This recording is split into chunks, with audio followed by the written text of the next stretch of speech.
बच्चों, एक बार फिर आप सभी का आपके अपने परिवार कृष्णा ग्लोबल स्टडी में स्वागत है। आज से हम लोग पढ़ना स्टार्ट करेंगे साइंस। साइंस एक ट्रिपिकल विषय होता है बच्चों, और साइंस को पढ़ना अगर आप रट के पढ़ रहे हैं तो कभी आपको सफलता मिलना नहीं है। तो साइंस को रटना नहीं है, साइंस को बिल्कुल डीपली समझना है। और समझने के लिए देखिए, साइंस दो शब्दों से, साइंस किससे मिल के बना है? तो साइंस दो शब्दों से मिल के बना है। एक को हम कहते हैं शायर और दूसरे को कहते हैं साइंटिया। यानी शायर और क्या? साइंटिया। शायर और साइंटिया। शायर का अर्थ होता है बच्चों, शायर का अर्थ होता है जानना, और साइंटिया का अर्थ होता है ज्ञान। साइंटिया का अर्थ क्या है? ज्ञान। यानी ज्ञान को जानना ही क्या कहलाता है? ज्ञान को जानना ही क्या कहलाता है? साइंस यानी विज्ञान कहलाता है। तो इस तरह से साइंस का परिभाषा आप बना सकते हैं कि ज्ञान को जानना ही क्या कहलाता है? विज्ञान। साइंस दो शब्दों से मिलकर बना है, एक को हम कहते हैं शायर और दूसरे को कहते हैं साइंटिया। शायर का अर्थ होता है जानना यानी नो, और साइंटिया का अर्थ होता है नॉलेज। यानी ज्ञान को जानना क्या कहलाता है? विज्ञान। तो विज्ञान में आपको ये पता चल गया कि हम विज्ञान किसे कहते हैं, अर्थात आपको ये पता चला कि साइंस जो है वो दो शब्दों से मिलकर बना है। एक का अर्थ है शायर और दूसरे का अर्थ है साइंटिया। शायर का मतलब होता है जानना और साइंटिया का अर्थ होता है ज्ञान। अर्थात हम इनको इंक्लूड कर दें यानी मिक्स कर लें तो ज्ञान को जानना क्या कहलाता है? विज्ञान कहलाता है। और ये जो विज्ञान है ये दो तरीके का होता है, इसे हम दो पार्ट में बांट के पढ़ सकते हैं। देखिए, इसी विज्ञान को, इसी साइंस को हम दो तरीके से बांट के पढ़ते हैं। एक को हम कहते हैं सोशल साइंस यानी सामाजिक विज्ञान, और एक को हम कहते हैं नेचुरल साइंस यानी प्राकृतिक विज्ञान। देखिए, एक होता है सोशल साइंस, सोशल साइंस, और एक को हम कहते हैं नेचुरल साइंस। सोशल साइंस और नेचुरल साइंस।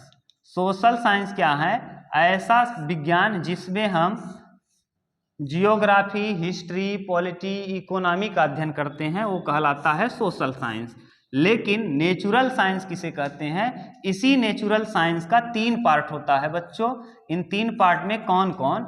एक को हम कहते हैं फिजिक्स, एक को हम कहते हैं केमिस्ट्री,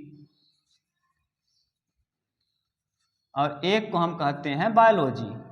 ठीक, बायोलॉजी। देखिए, एक एक करके हम लोग पढ़ना स्टार्ट करेंगे। फिजिक्स पढ़ लेंगे, केमिस्ट्री पढ़ लेंगे, बायोलॉजी। लेकिन आज हम लोगों का टारगेट है बायोलॉजी पढ़ना। तो हम लोग पढ़ेंगे किसके विषय में? मेनली बायोलॉजी के विषय में। तो आपको इतना अच्छे से समझ में आ गया होगा कि साइंस का अर्थ क्या होता है, साइंस किन शब्दों से मिलकर बना है, साइंस का परिभाषा क्या होगा, और साइंस को हम कितने कैटेगरी में बांट सकते हैं।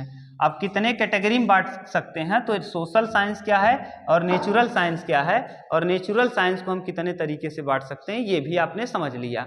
अब देखिए, हम बायोलॉजी के विषय में देखना स्टार्ट करते हैं। तो बायोलॉजी ही पढ़ना है मेनली, तो बायोलॉजी के विषय में हम देखते हैं और समझते हैं। तो देखिए, यहाँ फिजिक्स में हम किसका अध्ययन करते हैं? अगर आपको शार्ट में ये भी जानना हो तो फिजिक्स में हम किसका अध्ययन करते हैं? मैटर यानी पदार्थ, और किसका? एनर्जी यानी ऊर्जा। तो फिजिक्स में हम करते हैं अध्ययन पदार्थ और ऊर्जा का, जबकि केमिस्ट्री में संरचना, संगठन, ना किस तरीके से कोई पदार्थ बन रहा है, उसका संरचना क्या है, उसका स्ट्रक्चर, वो किस तरह से संगठन कर रहा है, वो क्या क्या अभिक्रिया दिखा सकता है, इसके विषय में हम केमिस्ट्री में पढ़ते हैं। ये जब हम केमिस्ट्री और फिजिक्स पढ़ेंगे तो वहाँ समझेंगे। आज हम लोगों का टारगेट है बायो। तो देखिए, बायोलॉजी भी जैसे आपने देखा साइंस, उसी तरीके से बायोलॉजी भी दो शब्दों से मिलके बना है। बायोलॉजी, बायोलॉजी दो शब्दों से मिलके बना है, एक बायो और एक लोगस। एक को हम कहते हैं बायो और दूसरे को हम कहते हैं लोगस। बायो का अर्थ होता है बच्चों नॉलेज, बायो का अर्थ होता है जीव। बायो का अर्थ क्या होता है? जीव। और लोगस का अर्थ होता है अध्ययन, अध्ययन। ठीक, तो माने जहां हम जीवों का अध्ययन करते हैं वही कहलाता है क्या?